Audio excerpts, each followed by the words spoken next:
తాకట్లో ఉన్న మీ బంగారాన్ని విడిపించి ఆ రోజు ఆన్లైన్ రేటుకి కొంటాం. Sharma gold company. Welcome to Suman TV. కాళహస్తిలో ఏం జరుగుతుంది? వినూత్న కోట, వాళ్ళ భర్త కోట చంద్రబాబు గారు, డ్రైవర్ రాయుడు హత్య. తెర వెనక ఏం జరిగింది? వాళ్ళిద్దరినీ జనసేన పార్టీ నుంచి బహిష్కరించారు. చెన్నై పోలీసులు, తమిళనాడు పోలీసులు కథనాల ప్రకారం వాళ్ళు సీసీ కెమెరాల్లో వీళ్ళే దొరికారని, కారు మార్చి కారు తీసుకెళ్ళి తమిళనాడులోని ఒక నదిలో పడేశారని చెప్పేసి వాళ్ళకి ఎవిడెన్స్ దొరికినాయి అన్నారు. దీనికి తక్షణమే చర్యలు తీసుకుంది జనసేన పార్టీ నుంచి పూర్తిగా బహిష్కరించారు. ఆమె జనసేన ఇన్ఛార్జి. వాళ్ళు ఇద్దరు కూడా, కోట వినూత కావచ్చు, చంద్రబాబు గారు కావచ్చు, ఇద్దరు కూడా విదేశాల్లో, అమెరికాలో ఉన్నతమైన ఉద్యోగాలు, నెలకు 7-8 లక్షలు శాలరీస్లో ఉండేవాళ్ళు. జనసేన పార్టీ సిద్ధాంతాలకు ఆకర్షితులై ఇక్కడికి వచ్చి ఇన్ఛార్జిగా ఉన్నారు. టికెట్ రాకపోయినా కానీ టీడీపీతో మళ్ళీ అక్కడ బొజ్జల సుధీర్ రెడ్డి గారికి ఇవ్వటం బట్టి టికెట్ రాలేదు. కాబట్టి అక్కడ వాళ్ళకి వైరల్ ఉన్నది, 2-3 వర్గాలు ఉన్నాయి. సరే, ఏదేమైనా కానీ అక్కడ టీడీపీ అధికారంలో వచ్చింది. మరి ఇక్కడ రాయుడు ఏం జరిగింది? రాయుడు దగ్గర ఎందుకు ఇక్కడ అనాథగా ఉండి, ఇక్కడ డ్రైవర్గా, పిఏగా వివిధ విధులు నిర్వహిస్తా వాళ్ళ ఇంట్లోనే ఉండే రాయుడు ఏం చేశాడు? వీళ్ళని బ్లాక్మెయిల్ చేసింది ఏంటి అనేది రకరకాల చర్చలు జరుగుతున్నాయి. వీళ్ళిద్దరి మధ్య ఒప్పందం జరిగింది.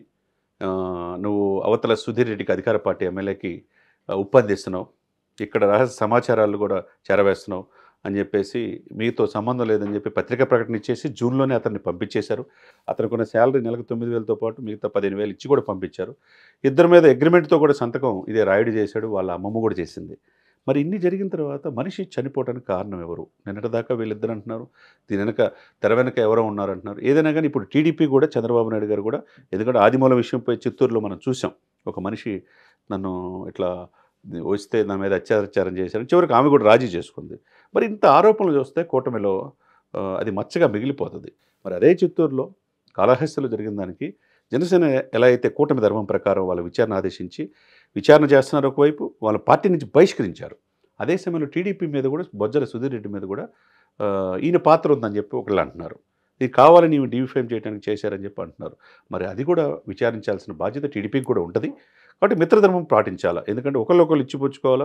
ఏదైనా తప్పు జరిగితే ఇమ్మీడియట్గా స్పందిస్తున్నారు, నిర్దాక్షిణ్యంగా పార్టీ నుంచి సస్పెండ్ చేస్తున్నారు. అది జనసేనలో జరుగుతుంది. మరి టీడీపీలో కూడా మిత్రధర్మం ప్రకారం వాళ్ళు కూడా విచారించాలా. అది అధికార పార్టీ ఎమ్మెల్యేనా, మంత్రి అనే కాదు. అసలు కాళహస్తిలో ఏం జరిగింది? ఇక్కడ కోట వినూతకి, బొజ్జల సుధీర్ రెడ్డికి ఏం జరుగుతుంది? జనసేనకి, ఇక్కడ టీడీపీకి ఏం జరిగింది? మధ్యలో ఈ మిగతా వాళ్ళ పాత్ర ఏంటనేది తక్షణమే విచారించి, ఎందుకంటే తప్పు లేదనుకోండి, సత్యలత నిరూపించుకున్నట్టుగా అధికార పార్టీ ఎమ్మెల్యే అవుతుంది. లేకపోతే తప్పు ఉందనుకోండి, వినూత్త కావచ్చు, గోడ చంద్రబాబు గారు కావచ్చు, జైలు జీవితం గడపాల్సిందే. ఏదేమైనా మిత్రధర్మం కాపాడుకోవాల్సిన అవసరం ఉంది. రాబోయే 15 సంవత్సరాలు మేము కలిసి వెళ్తామంటున్నారు. కలిసి వెళ్ళే క్రమంలో ఆరోపణలు వచ్చినప్పుడు ఒకరికొకరు ఎంక్వైరీ చేసి శాఖాపరమైన నివేదిక వచ్చిన తర్వాత వాళ్ళని క్లీన్ చిట్ ఇస్తే బాగుంటుందనేది అందరి అభిప్రాయం. మరి ఈ కాళహస్తి ఘటనలో ఏం జరుగుతుందో మనం చూడాలి.